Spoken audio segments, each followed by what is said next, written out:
पुढील वाक्य वाचा. आंधळ्याला आरशाचा काय उपयोग? लबाडाचं आमंत्रण जेवल्यावर खरं.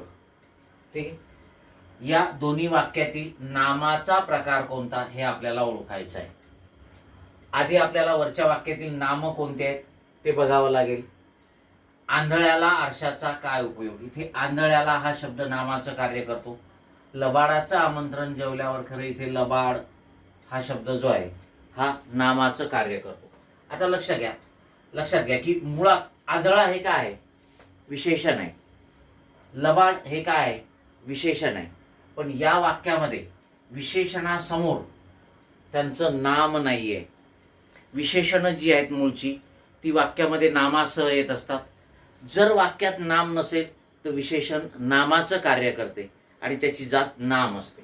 म्हणजे आंधळ्याला आणि लबाडाचं हे दोन्ही शब्द नाम आहेत आणि हे विशेषणापासून बनलेले आहेत.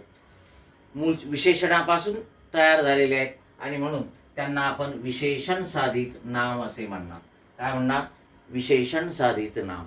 जी नामे विशेषणापासून बनलेली असतात किंवा विशेषणं जेव्हा नामाचं काम करतात तेव्हा त्या नामांना काय म्हणणार आपण? विशेषण साधित नाम. Okay, yes.